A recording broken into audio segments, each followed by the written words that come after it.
You may think you know how to tell the difference between love and lust and love bombing, but you may not. You may not be able to calibrate those things. Very important to know. Today's guest is not only a person with great relationship information and solutions, she's also a researcher, and she has followed couples for years to see what's going on. You're going to find so much great stuff in this interview with Dr. Terri Orbuch, and I really invite you to listen in carefully to realize what the ingredients are that really are part of what we long for, the love we long for that cannot be sustained with only love bombing. Stay tuned.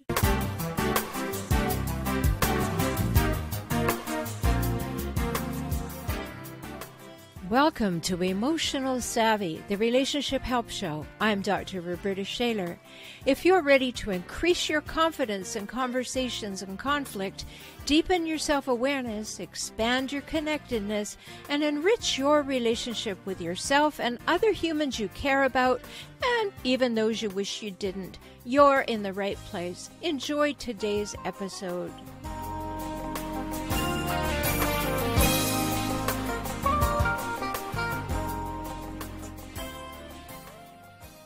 So excited today, as I mentioned in the intro.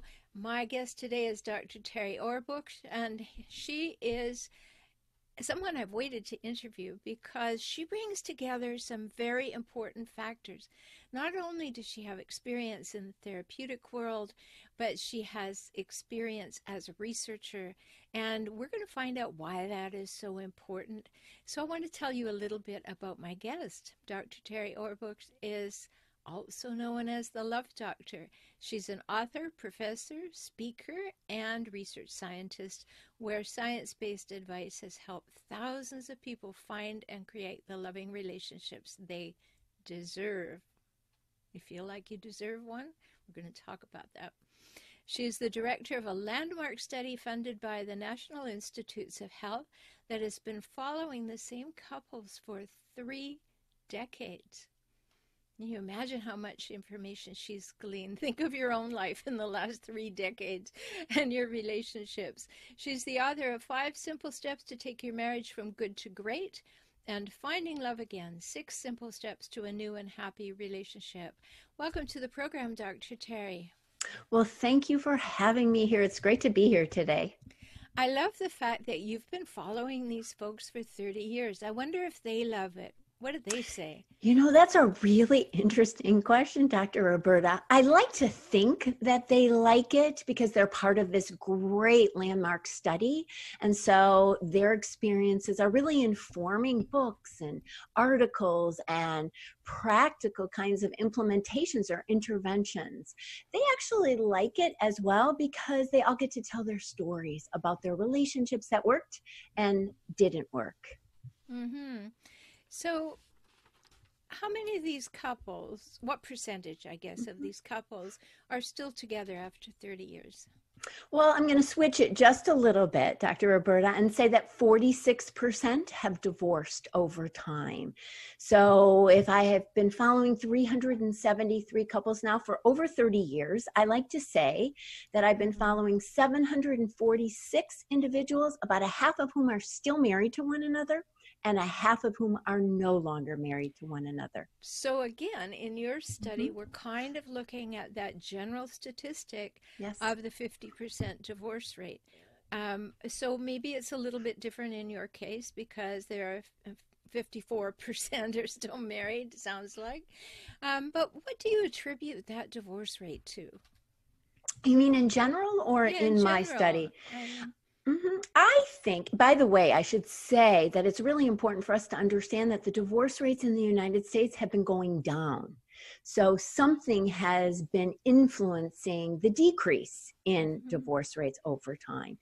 I like to say that in the mid-1980s, when the divorce rates were so high, they were 66%, 2 out of 3 couples ended in divorce, that people had really high expectations about what they would get from this marriage and relationship and what they would get from their partner. And in fact, when we look at research, people thought they would find their best friend, the best partner, the best parent, the best lover, the best provider, the best. And when we have such high expectations, I think that no one ever can meet those expectations, Dr. Rhoberta. And what happens is that people just get frustrated and disappointed. And what I have found in my study is that when you have unrealistic expectations about your partner and a relationship and they're not met, you get frustrated and it eats away at the happiness. I can look at happiness over time, and then it gets lower and lower when these expectations aren't met. When reality doesn't meet our should statements, we become unhappy. So where do these expectations come from? I mean, somebody set these folks up to believe that this was supposed to be paradise and all rosy and wonderful, and that any major bump in the road was a cut and run opportunity. So what do you think set them up for these expectations?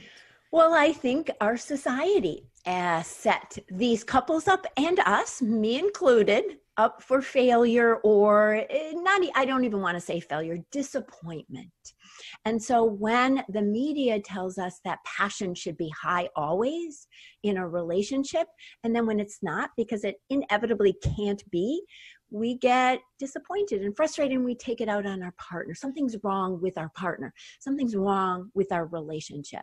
Our religion, our family, soap operas, romance novels, I think they all set us up for these myths and unrealistic expectations.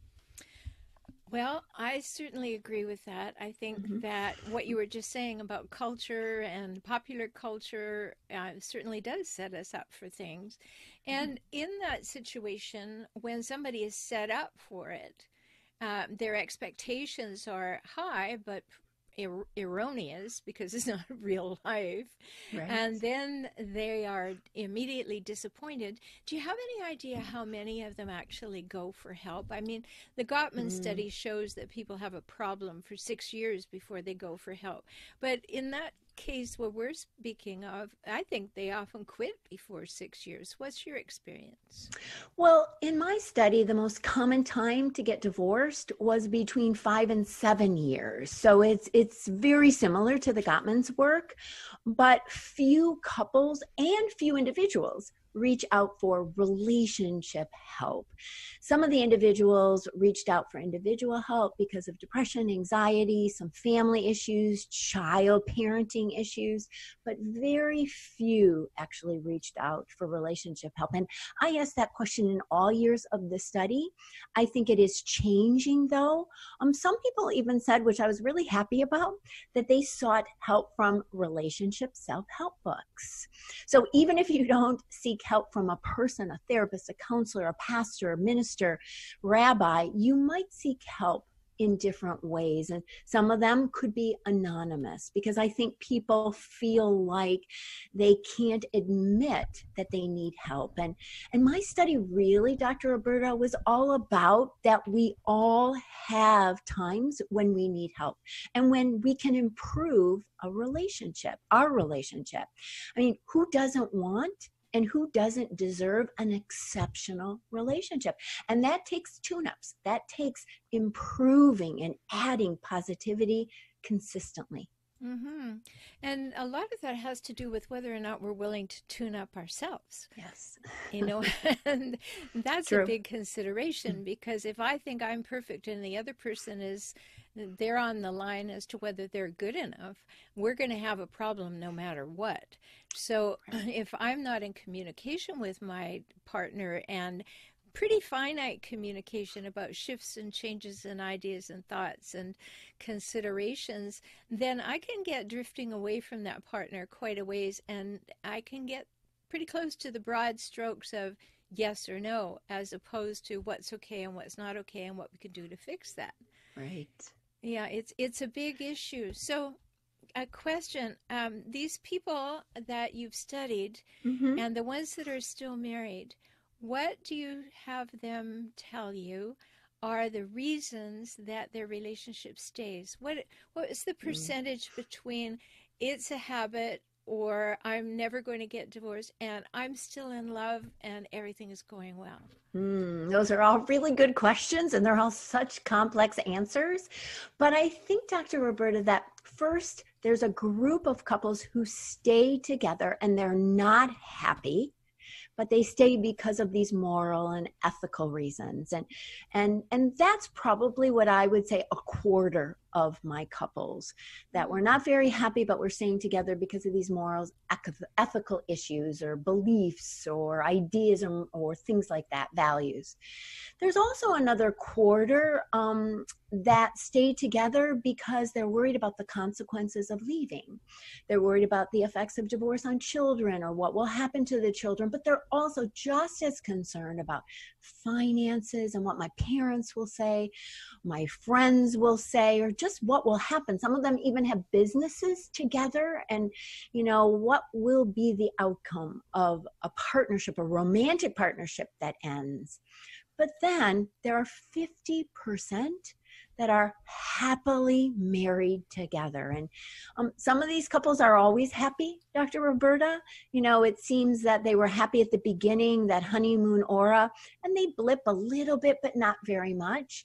Some of them have high peaks and high lows and obstacles along the way, hardships, challenges, small things that bother them. And then other people continue to grow over time. And so I think about 50% are happily married over the 30 years. So 50% of 50% who are still married are happy. But I like to say that, I don't like to judge, though, Dr. Rhoberta, why people stay and why people leave. I may stay because I'm happy, and I may leave because I'm not happy, but these people seem so strongly connected to a partner just for a different reason. Mm-hmm. And you know what? I like the idea that we recommit to being married every day. Mm-hmm. That yeah, there are ups and downs. Yes, there are times when I can barely stand you, and there are times when I can hardly wait to see you. And that's the ebb and flow of a relationship. But if I ask myself the question every morning, do I still choose to be married to my partner? The answer is yes. Right? Or if the answer for you is no, then listen to that. Because it's something that you need to recommit to frequently.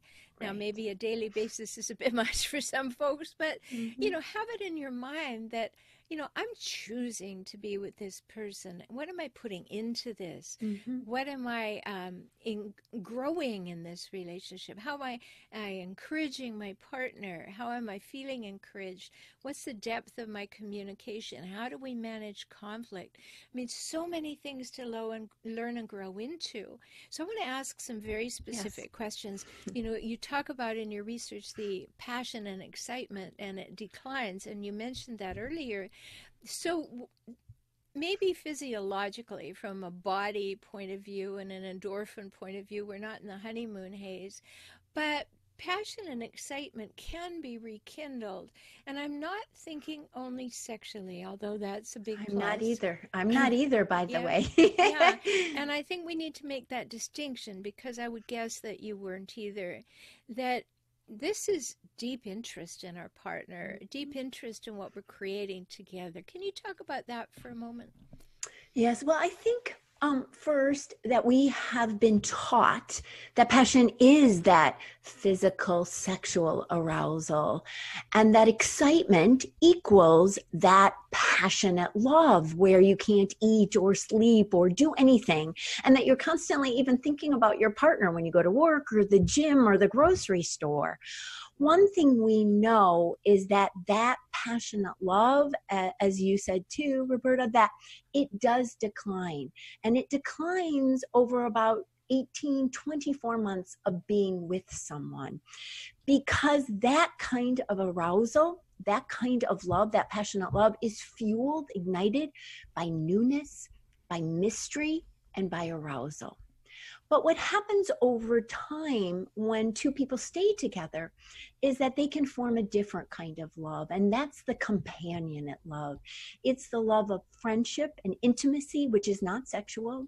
It's the love of support. It's the love of somebody being there when I need to lean on them because something wrong is going on, or that they are celebrating with me as well when something good is happening. And when I ask the couples why they stay together, those that are happy, 50% of those that stay together that are happy, why are you still there? What's so wonderful about this marriage or this relationship? They say the companionate love. They say the friendship and the intimacy. But we know that that also can waver. That also can decline. There are times where we mind read, we think we know our partner, or we don't really care what they're doing, or we get into what I call a relationship rut, where it's the same old. We're doing a pattern. Even my voice changes as I begin to talk about it. It's the same old pattern, the same things. And what I have found is that even during those times, which you're going to have, if you stay in that relationship rut, Rhoberta, that also leads to unhappiness. So we need to reignite the passionate love, but we also we need to reignite the companionate love as well.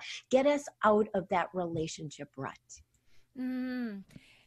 And of course, we're going to talk in a minute about how to do that. But we're talking about willingness here. One of the things that I notice, and like you, I've written books and have couples that I see around the world, is that they get busy with life and they forget to focus on each other for at least part of the time. And so they've forgotten, if they're raising children and having businesses and running lives and, all the things that people do from 25 to 50, Right. They have actually forgotten who that person is at the other end of the dining room table in many cases. Exactly. I like to say that they put their relationship on the back burner and they forget that it's still cooking over there. And if they don't attend to it, it might burn. Well, So yeah. we have to take it off of the back burner, like you just said, and attend to it, affirm our partner, tell them that we still choose them every single day, and compliment and ask questions. All those things, Rhoberta, that we used to do when we first met our partner, we did. We asked questions. We said, oh, I love, your clothes, your hair, the way you speak. Tell me about your childhood. What's most important to you? What are you most proud of? And we forget to do that because it's over there on the back burner.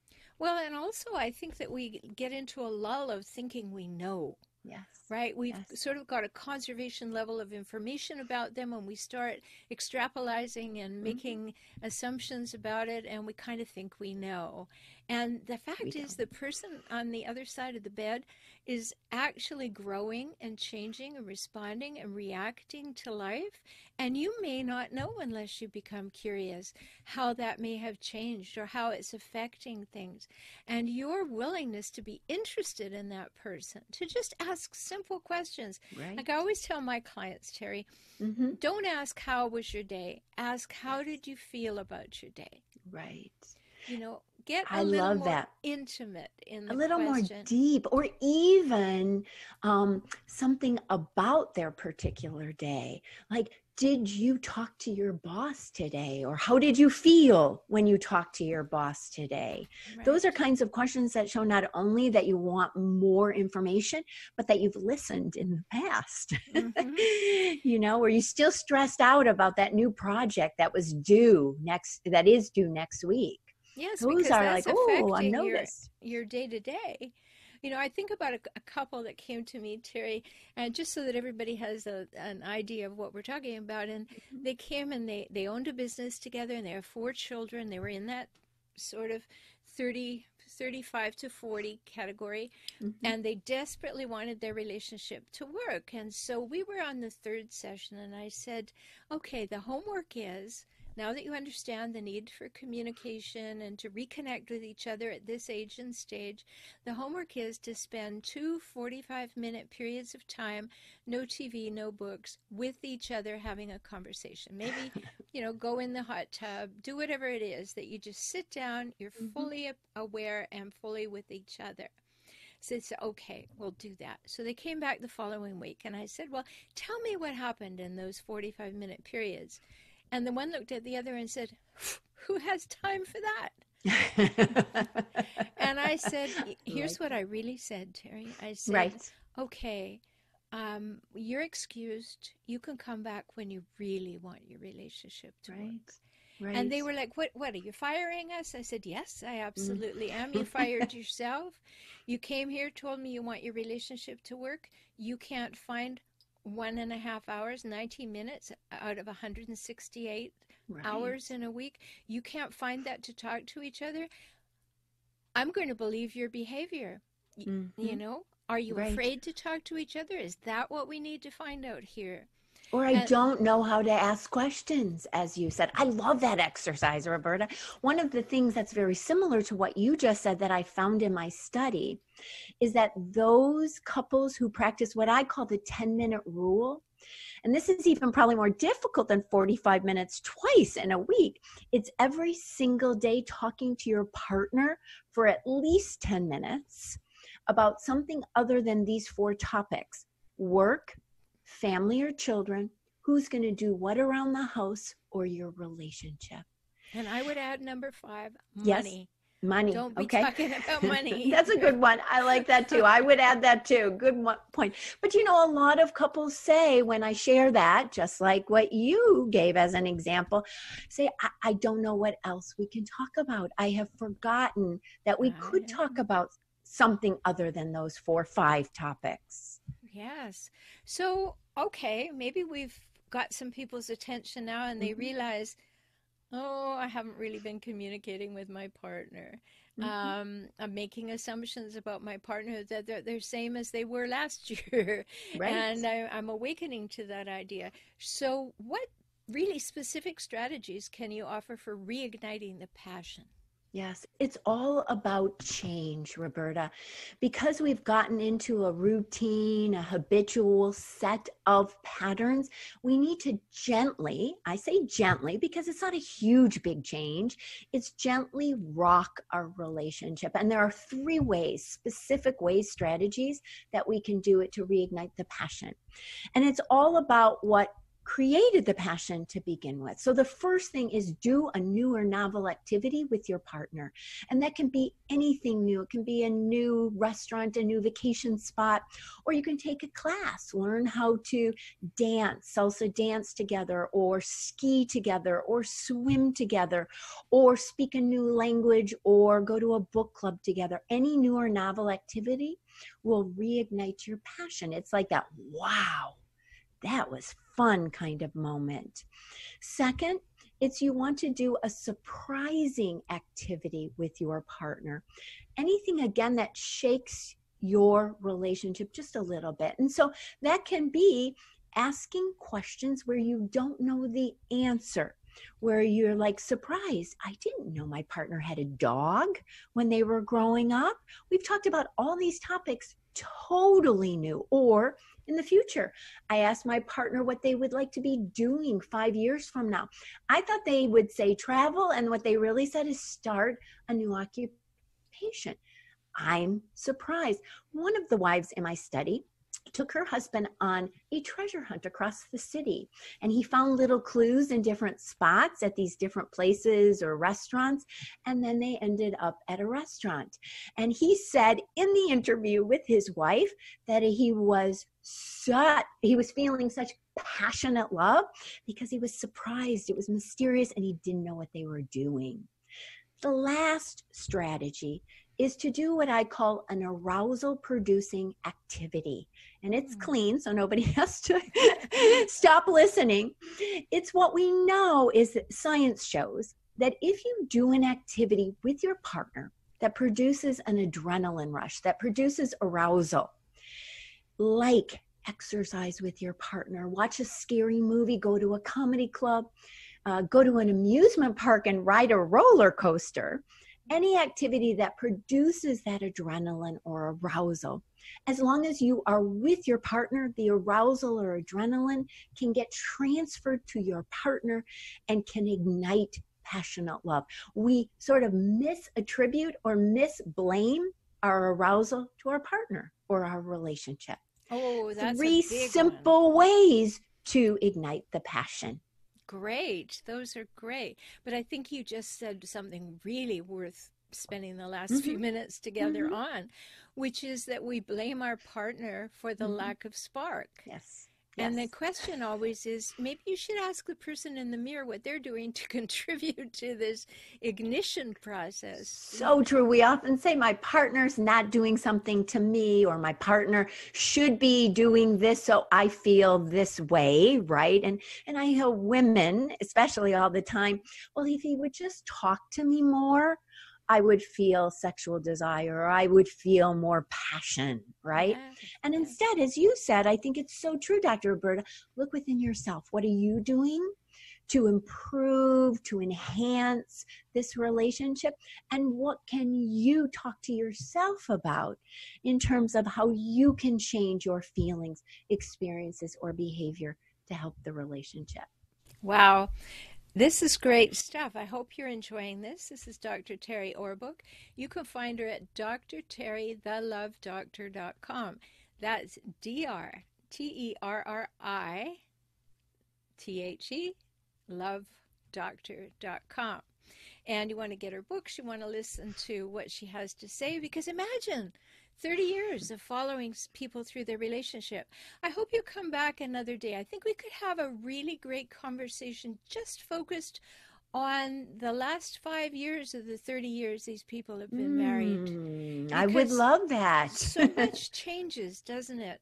I mean, the aging process in the body, the changes in our work status, changes in financial status, the ability to do things we couldn't do before, and also the downsides. You know, someone maybe loses some aspects of physical health, Right. or, you know, all of those things. A parent becomes ill.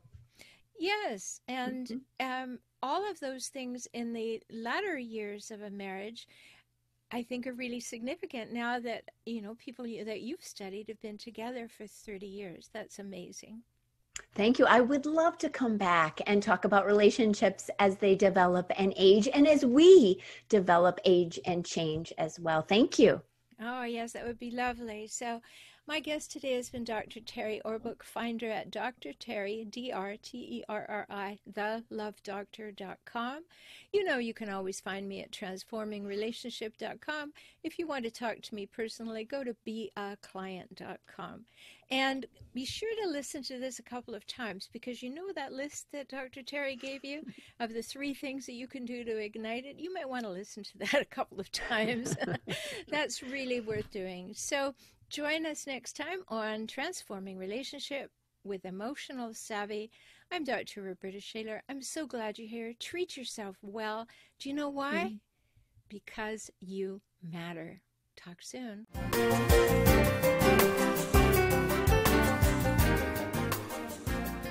Thanks for being here for today's episode of Emotional Savvy. If you want to deepen your emotional savvy, make shifts in your relationships, and enjoy life and relationships more, work with me, Dr. Rhoberta Shaler. Get my books, enjoy my courses, or work with me directly.